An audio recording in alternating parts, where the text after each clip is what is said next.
மாண்புமிகு உறுப்பினர்கள்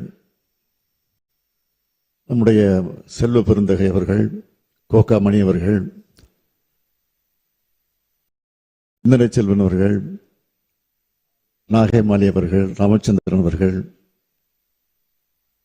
டாக்டர் சதன் திருமலைக்குமார் அவர்கள், பேராசிரியர் ஜஃபருல்லா அவர்கள், ஈஸ்வரன் அவர்கள், திரு வேல்முருகன் அவர்கள், அதைத் தொடர்ந்து நம்முடைய அவை முன்னவர் அவர்கள், அதேபோல் அவைத் தலைவர் அவர்கள் இங்கு தங்களுடைய உணர்வுகள் எல்லாம் எடுத்துச் சொல்லி நம்முடைய முத்தமிழறிஞர் தலைவர் கலைஞருடைய பெயரால் ஒரு பல்கலைக்கழகத்தை உருவாக்க வேண்டும் என்று தங்களுடைய கருத்துக்களை விதி எண் 55 பயன்படுத்தி எடுத்துச் சொல்லியிருக்கிறார்கள். இன்றைக்கு தமிழ்நாட்டில் இருக்கக்கூடிய பள்ளிக்கூடங்களாக இருந்தாலும் கல்லூரிகளாக இருந்தாலும் இவைகளெல்லாம் இன்றைக்கு வளர்ந்து மேலோங்கி மற்ற மாநிலங்களுக்கெல்லாம் எடுத்துக்காட்டாக ஏன் உலக அளவில் இன்றைக்கு பாராட்டப்படக்கூடிய அளவிற்கு ஏன் முதலிடத்திற்கு வந்திருக்கு, நாட்டிலே முதலிடத்தில் இருக்கக்கூடிய நம்முடைய கல்வி நிலையங்கள் எல்லாம் உருவாவதற்கு காரணம்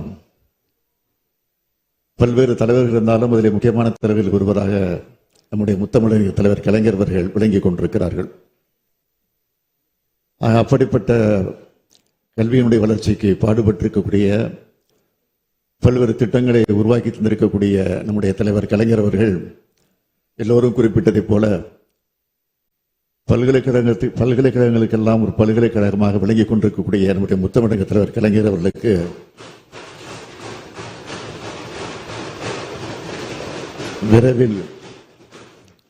விரைவில் அவர் பிறந்த ஒருங்கிணைந்த தஞ்சை மாவட்டத்தில் இருக்கக்கூடிய கும்பகோணத்தில்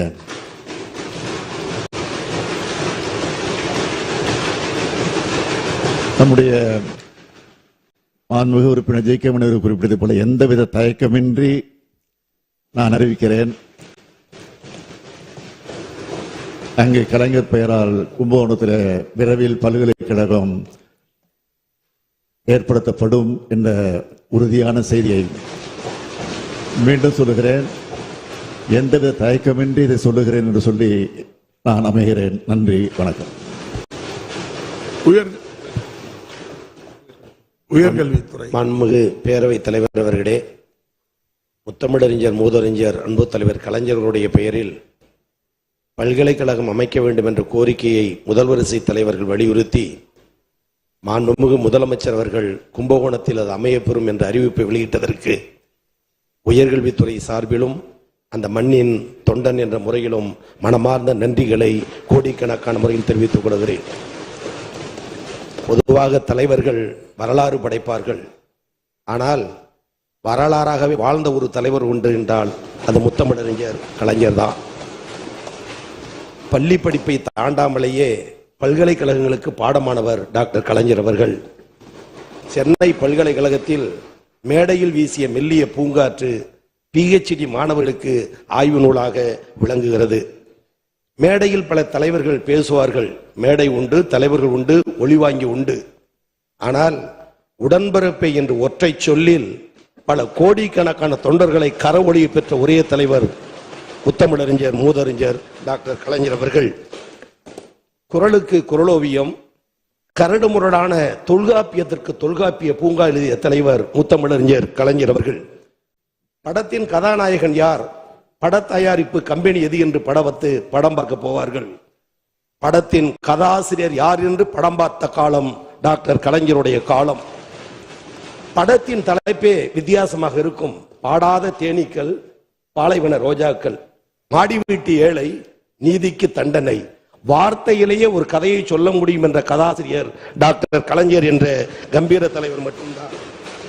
இதே அவையில் ஆளுங்கட்சி எதிர்கட்சி எவ்வளவு பேர் இருந்தாலும் அவர் மறைந்தாலும் ஒரு நாளைக்கு 24 மணி நேரம் உறங்குகிற நேரம் போக அவருடைய நினைவு இல்லாத ஒரு தமிழன் இன்றைக்கு தமிழ் உலகில் இல்லை என்று சொல்லக்கூடிய வகையில் ஆளுமை கொண்ட தலைவர். ஒருவேளை கலைஞர் நினைவு இல்லாமல் ஒரு மனிதனுக்கு ஒரு நாள் கடக்குமே ஆனால் அவர்கள் தமிழர்களா என்ற எண்ணத்தை கூட உருவாக்குகிற ஆளுமையுடைய தலைவர். 1957 முதல் தன்னுடைய ஆயுட்காலம் உள்ளவரை 234 பேர் உட்கார்கிற இந்த சபையில் தனக்கென ஒரு தனி நாற்காலியை தக்க வைத்துக் கொண்ட ஒப்பற்ற தலைவரும் டாக்டர் கலைஞர் மட்டும்தான். எனவே பன்முக ஆற்றல் கொண்ட அந்த ஒப்பற்ற தலைவருக்கு பல்கலைக்கழகம் கும்பகோணத்தில் அமைப்பதற்கான அறிவிப்பை வெளியிட்ட முதல்வருக்கு மனமார்ந்த நன்றிகளை தெரிவிக்கிறேன். வணக்கம். கும்பகோணம் சட்டமன்ற உறுப்பினர்